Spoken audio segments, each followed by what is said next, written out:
Magic has more card variety than Hearthstone, as well as a much longer history. There are also interesting cases in Magic, as mini cards can be used without a mana investment, such as with the Mana Monkey or the cycle effect of Street Wraith. But in both of these cases, you aren't really casting the card. Instead, I am going to be looking at cards which can be cast for 0 mana. Furthermore, I am going to divide the cards up into categories. Spreadsheets! Here's the ugly raw data. Now a little better organized, and now color-coded. Much better. I'm going to do the non-creature colorless artifacts first, then the next video, artifact creatures, equipment, and X spells in the circumstance that they are being cast for their 0 mana cost. Finally, I'm going to end on colored cards and the Phyrexian cards which can be cast without mana. Now, let's start off with a bang. Black Lotus. This is easily one of the most recognizable 0 mana artifacts, if not the most recognizable card in the entirety of Magic. Tap and sack for 3 mana of 1 color. This effect is extremely powerful. Just looking at Dark Ritual for comparison. Dark Ritual is often too strong for standard, due to easy mana acceleration. And Dark Ritual requires the investment of 1 black. Plus, it can only produce black mana. Perhaps not the absolute strongest of the Power 9, but probably the best mana acceleration in the game. Without imprinting a card, Chrome Mox is useless. But if you exile a non-artifact, non-land card from hand, Chrome Mox becomes an Alpha Mox, with the color corresponding to what was discarded. Conditional Mox, but you choose the color, so good design. Claws of Gix is a sack outlet. Pay 1 mana, sacrifice a permanent, and gain 1 life. It reminds me a bit of an upgrade from Witch's Oven. Do note that there is a mana cost to activate the ability, but there is also the lack of tapping being required to activate it. Dark Sphere is interesting, a telegraphed damage reduction effect. In all honesty, it is probably not worth spending a card for this effect. It is a little funny that Karibo is probably better than this card though. Darksteel Relic is a literal do-nothing card. It is indestructible, but otherwise useless, at least on its own. At this point, it is a good point to point out Improvise and Affinity for artifacts, which would turn the relic into a very limited Mox. Mox Steel. Delif's Cone is a one-time effect which, instead of assigning battle damage to the opponent, you gain life equal to that creature's power. This is both underwhelming and confusing. I recognize that this is a prochronistic evaluation, but would granting lifelink be too good? Everflowing Chalice has a multi-kicker effect, but at 0 mana casting cost, it is a destructible Darksteel relic. For 2 mana and tapping, Fountain of Youth gives you 1 life. This is a huge improvement over Juju Bubble, but just run Ivory Tower for better healing. Here is a weird one. Gusta's Scepter can exile a card from hand, but to be retrieved later. Why? Why is this on the reserve list? Why would you want to Light Force Sword yourself?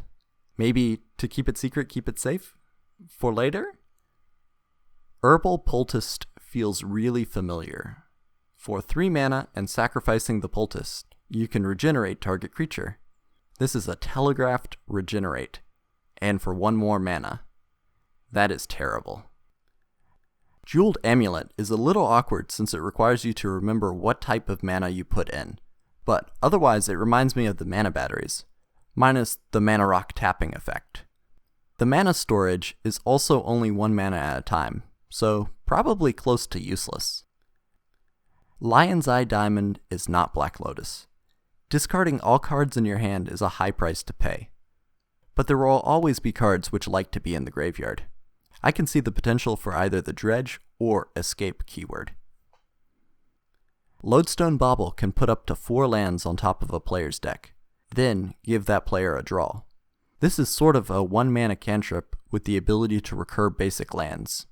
So, points for creativity. Lotus Petal is a tap and sack for 1 mana of any color. it is easily a cut above the Mana Monkey, but not as strong as a Mox or even the whole Black Lotus. Mana Crypt is a 0-mana Soul Ring. The only downside is that it has a 50% chance to deal 3 damage each round. So, at an expected cost of 1.5 life every turn for 2 mana, this is a steal compared to the Phyrexian mana. Mishra's Bauble is a true 0-mana cantrip, what Lodestone Bauble aspires to be. On top of that, it is a little bit of information gathering, on par with Saheeli's Silverwing. Mox Amber is similar to Chrome Mox. Well, actually all the Moxen are similar, but especially to Chrome in this case, where it requires 1 card to generate mana. Not imprinting means that you will not lose card advantage, but since it requires a legendary creature or planeswalker to be on board, it does not have the same mana acceleration potential as the other Moxen. Mox Diamond is almost the mirror image of Chrome Mox. As for the cost of a land from hand, you can put it into play. Giving up a land can be a tall ask, although 1 mana of any color is likely better than any basic land. Plus you can always get the land back with Lodestone Bauble. Mox Opal is the final Mox for this episode, and it shares the ability to produce 1 of any color of mana with Mox Diamond. The only catch is that you require 3 artifacts to be in play. Yet another use for Darksteel Relic. Spellbook is such an interesting card name, and may be flavorful too, as if we think of the hand being composed of spells which are currently on your mind, then a spellbook would definitely help to remember more of those spells.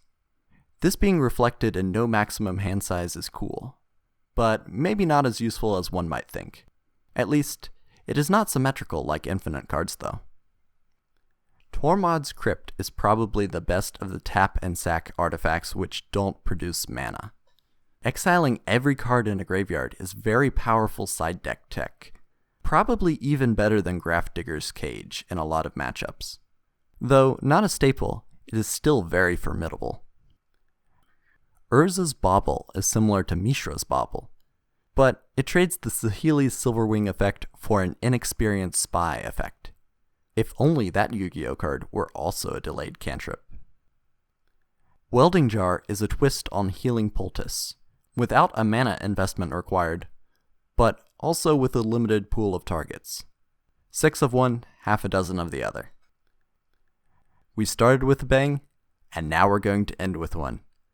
Zirin Orb allows a player to sacrifice a land to gain 2 life. This sounds like something useful in a pinch, but in actuality, this is a combo piece for generating infinite mana and life when combined with Fast Bond and Crucible of Worlds. I bet you didn't see that coming. Stay tuned for part 2, as surely more surprises are in store.